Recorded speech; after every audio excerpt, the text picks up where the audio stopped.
Hello everybody and welcome back, and before we get on with the adventures, I would like to point you in the direction of this little table, which can be found in the companion rule set in the Dungeon Master's book on page 55, and thank you to William Moore in the comments for directing me to it.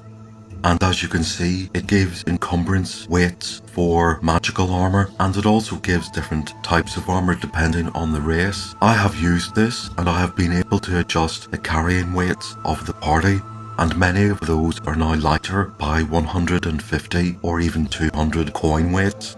In this system, magical armor is much lighter than its standard form. The party are here. They woke up, they were attacked by some ghouls. That was their morning encounter. They moved 1.5 hexes and they are about to bed down for the night. Will they have a nighttime encounter? And they do. Oh boy. Right. Okay, well, this is called the Isle of Dread. It's not called the Isle of Picnics. Right. I did pre-roll some of these encounters to speed things along. And in this encounter, which is apt for nighttime, the party are going to encounter a creature we haven't seen before, which is always good fun, and this is called a ragodessa. A ragodessa is a giant spider-like carnivore about the size of a small horse. It has an oversized head and jaws, coloured yellow and a dark brown thorax. It has 5 pairs of legs. The front pair end in suckers, which help the creature grasp its prey. A hit with a leg does no damage, but means that the victim is stuck. In the next round of combat, the victim is pulled into the mandibles and bitten, automatic hit. Ragodessa are nocturnal, hunting only in the dark, and are normally found in caves and can climb walls. That sounds like a terrible creature, and in fact it's level 5, and there are 4 of them. It says they have treasure type U, and if the party survive this, which they should, it's a wandering monster encounter. It's there to keep the party on their toes. It's not a total party kill thing. I might look for the cave nearby and find treasure type U. Now we're going to do the usual, who is keeping watch? And the 2 lowest are the unlucky ones. Right, so we have Liz. We have a choice between Maridin or Carrick.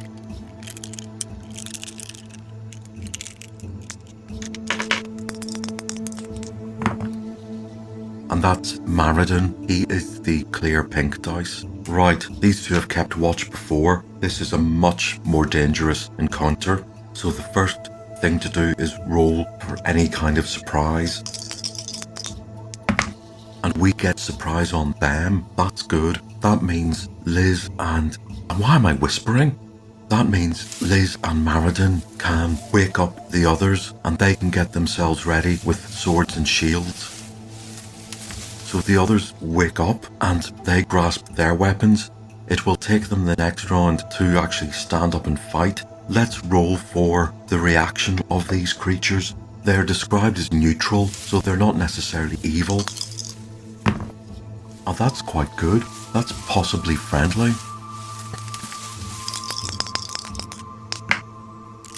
That's friendly. Well, it seems to be at the minute they're ignoring us.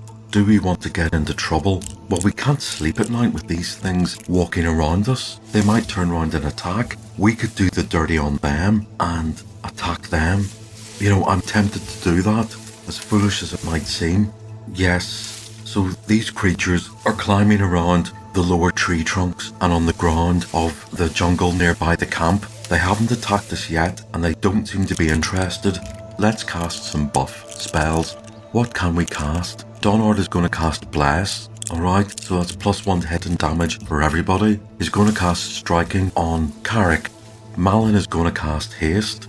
Remember, in the morning we can remember all of these again. So everybody is pretty buffed up. I'm going to have Maridin and Liz shoot one of them. Malin is going to shoot the same one with a magic missile, and then the other 3 are going to try and take up a stance to be targeted by the other 3. So let's do missiles first. Let's do Liz on one of them. They have an armor class of 5.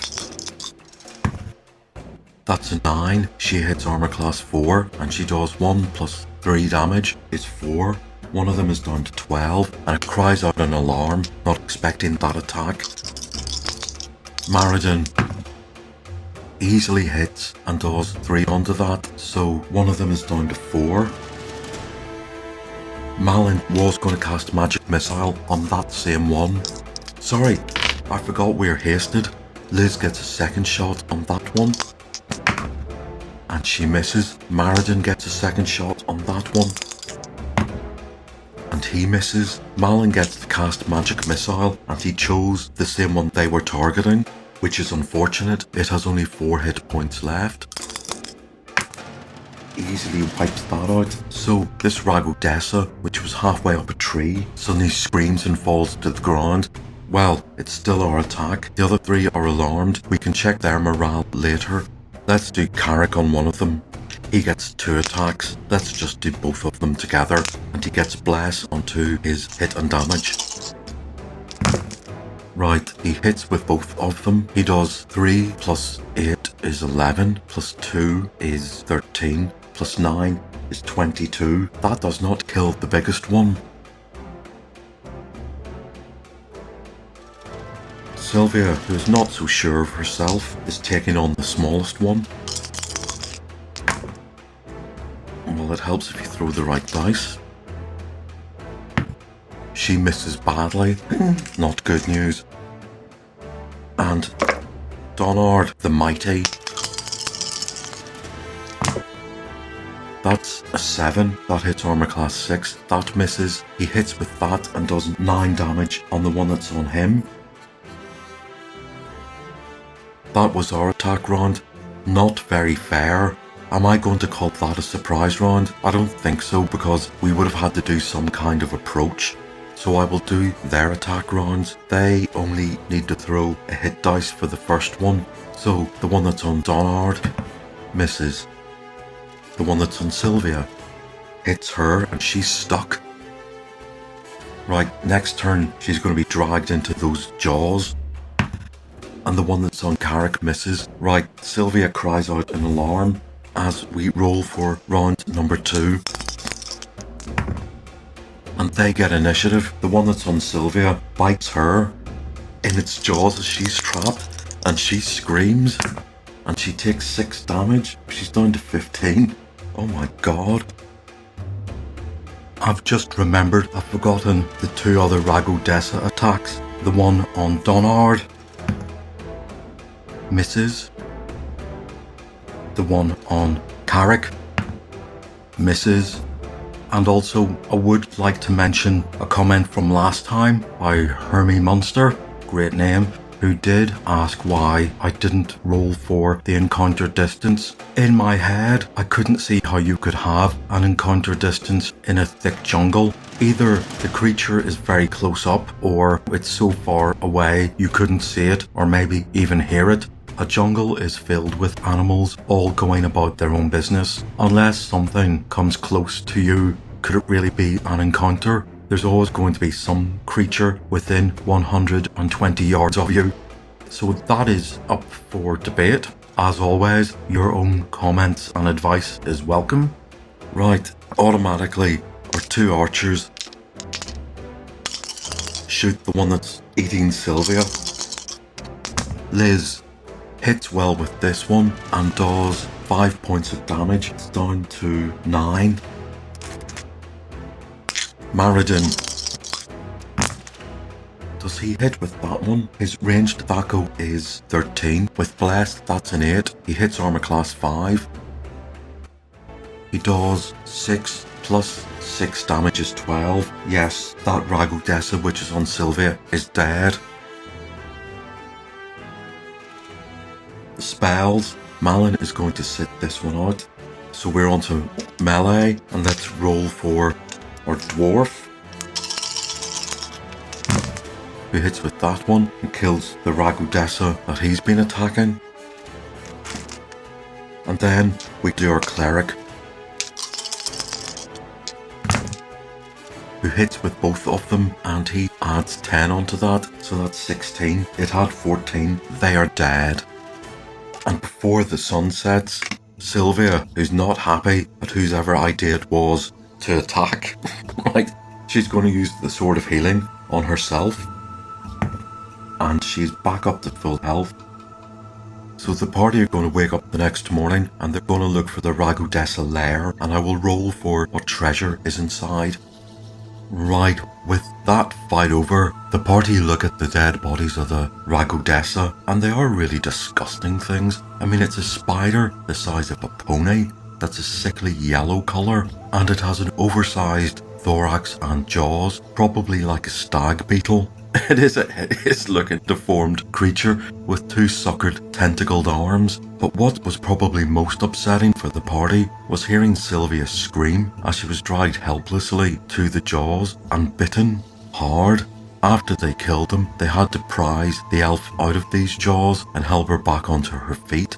She went to her healing sword and cured herself, and then said to the others, "You don't mind if I just go to bed and don't keep watch?" She is extremely shaken and upset by this, and of course everybody else says, "No, please go to bed," and they watch her lie on her bedroll and climb under her blanket. And when they see her go to sleep, the rest of the party stand there, and there's a lot of side glances and guilty looks as they try to work out who was it who started this fight when it seemed these creatures might just leave the party alone.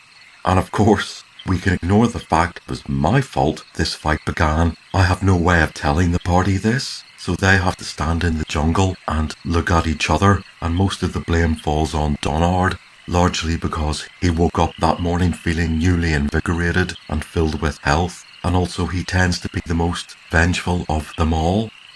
Liz looks at Sylvia sleeping, and she says to the others, "She never complains, does she?" And Malin looks at his sister and says, "What, unlike you?" Liz, of course, is, "What?" But Malin says, "Yeah, you're always grumbling about being wet, being cold, how nothing is good enough for you." And Liz says, "I don't." Carrick diffuses this little sibling argument by agreeing, no, she doesn't complain. She has her problems, and indeed the party forget Sylvia is profoundly homesick. They forget that because she doesn't complain. She just does her job, and when they reflect back on all the adventures they have been on, all she really does is try to offer a kind word or good advice. And no, she doesn't complain about her hardships or the troubles that they're in. When they think back to the fight in the pirate cave, she was the one that shot the pirate captain, and she cast some pretty powerful magic that slowed the enemies and well turned the tide of the fight. And she doesn't look for any praise or acclaim, and so they look at her sleeping there, and they suddenly realise how much they would miss her if she went. They have to keep watch. Nothing else happens for the rest of the night. They will wake up the next day, memorise their spells, ask Sylvia, is she okay? She assures them she is, despite the fact she was clearly distressed, and sure enough, nearby they find the cave that seems to have a lot of bones in it of various animals. They look through it and there is no treasure. I did roll up treasure type U, and the odds of getting anything are remarkably low, and it came up with nothing. So with the rest of the day ahead of them, the party have to move on to the next hex and a half. Firstly, they want to go northwest. Do they get lost? They do get lost on a roll of 1 to 3. Right, so I will choose their destination, and it's quite easy with a 6-sided shape. There is a chance they will go off in the right direction. Let's see. And they do. Right. Okay, I've had some choice dice rolls, so they make it to here. And is there another wandering monster on a roll of 4 to 6 during the daytime? And there is. Okay, and this one is another deadly encounter, creatures we haven't seen before. And it's another creature from the expert book on the same page as Ragodessa, giant scorpions, 2 of them. They are 4th level creatures. They have a high armor class of 2. Again, the size of a small horse. It usually attacks on sight. It fights by grasping its victim in its claws and stinging. If either of the claws hits, the hit roll for the stinger gains a +2 bonus, and it's the usual saving throw versus poison or die. Okay, let's roll for surprise. We get surprise on them. Right, after last night's debacle, the party are gonna move away. I will do another roll to get lost, to see if they move in the right direction. 2, and they move in this direction. So when they bed down for the night, they will be here, and they will head this way. I shall leave this dice here to remind me that they're moving in this direction. And I will roll for a nighttime encounter, and this needs 6. And they don't. Finally, they can rest for the night. They will wake up the next day thinking they're going northeast, but in fleeing from the scorpions, they ran east, and we'll see how that goes in a minute. It is day number 4 in the jungle, and the party are heading this way for 9 miles of journey. They do see rising above them to the southeast a volcano. Well, at least the lower slopes of the volcano. There's still quite a lot of bushes in there. Let's roll for the daytime encounter. And there isn't one. So let's roll for the nighttime encounter. There isn't one. So they are going to bed down for the night and wake up on day number 5. They think they are heading northeast. They are heading due east. So they're heading towards number 2. Let's see what direction they end up in. 6. That is this way. That actually puts them back on track.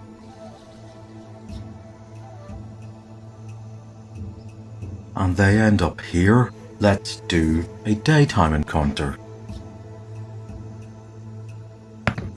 And there is one. Okay, who would have thought? This encounter is a creature we have met before. It's a giant lizard. This one is a gecko. There might be a special rule, such as camouflage. Right, a gecko is a 5-foot long lizard, coloured pale blue with orange-brown spots. Geckos are nocturnal carnivores. They hunt by climbing walls or trees with their specially adapted feet, then dropping on their prey. Right, it does give you advice here that you should consult the D&D expert book to determine if a wandering monster is encountered in a specific terrain type.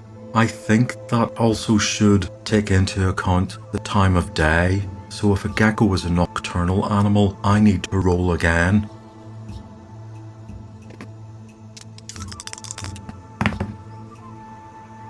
Okay, and this is a living iron statue. When living statues are rolled as wandering monsters, there is a 50% chance they will be alive and a 50% chance they will be only normal statues. So I will roll these dice again, and 50 or less, the creature is alive. And that's a 42. It is. We haven't come across an iron statue before, so yet again, this island is filled with new and exciting monsters. The party are walking through the jungle and they come across a clearing. This is unlike any other clearing they have seen because it is a paved area. The stones are cracked and broken and grasses and roots are pushing their way through, and the edges of this paved area have been encroached by the jungle. It provides a welcome break from the claustrophobia of the trees, and it gives the party a chance to look at the sky, which they haven't seen for a long time. But dotted around this paved area, like 4 of the last chess pieces on a board, are these 4 statues of varying sizes. It's hard to tell what they're made of because from first glance they're covered in lichen and moss and other things that like to live on damp surfaces, and indeed there is some grass and vines growing around their feet, so there's no indication whatsoever that these statues themselves haven't been here for a long time. So it's quite a bizarre and wondrous thing to see, and more importantly, it is the party's first glimpse of a civilization in this part of the island. So when it comes to looking for this temple, things are looking up. However, do things look up for long? I'm going to have to roll dice to see who in the party are going to go up to these statues and get close to them out of curiosity. And we have Maridin. Actually, we have 4 people going up. That is Liz, Donard and Carrick. Liz is generally not that curious, so I'm going to say that she feels like she's going to slouch on the smallest of them. And no sooner than the party approach these statues than they start to creak and move. Now, statues have a very slow movement rate, so I won't give any surprise because it will take the statues enough time to creak into life before they can go on the rampage. So let's roll for initiative to see how many of the party members manage to jump out of the way in time. So that will be the first. Intentions or effects. The statues will come to life. They will get 1 swing of one of their fists if they win initiative. If the party win initiative, their intentions is to back off. Right. And the party win initiative. So Liz certainly jumps up from the statue she has been leaning on as it jerks into life. Carrick, Donard and Maridin all jump back. These statues, as I've said, move slowly. So essentially this initiative means that there are no attacks this round. Right, so with that logic, the party are going to use their initiative to take up some kind of stance. So they run off this paved area and form the usual formation, Carrick and Donard at the front and the 3 archers and Malin at the back. And they wait there for these lumbering statues to come at them. However, when the statues reach the edge of the paved area, they stop and there's a standoff as these statues stare at the party but don't leave their own area, and the party stare back, waiting for something to happen. That something doesn't happen. So after a while, the party stand up and sheathe their weapons. And then, after seeing that, if the statues have what we call eyes, they stomp back to where they were and then strike up their original poses as though they had never come alive in the first place. And so the party are left there looking at this clearing where there was once obviously some kind of civilization, and all that remains are these 4 statues that seem to be keeping guard for a people who have long gone. And despite what would have been an attack, there is a certain stillness over the area, but it is clear that this is not a resting place, and they will have to find a way around it. As they have noted, it is a sign that they're getting close to some kind of civilization, and maybe the temple. And we shall see if they find it next time, because they're close to a trail that leads to it. Well, from my point of view, this is what a hex crawl looks like. You move from hex to hex, you roll a lot of wandering monsters, and you wonder where to go next. Well, hopefully if they meet a trail next session, they can just move forward. All that will be found out next time, and I'll see you then.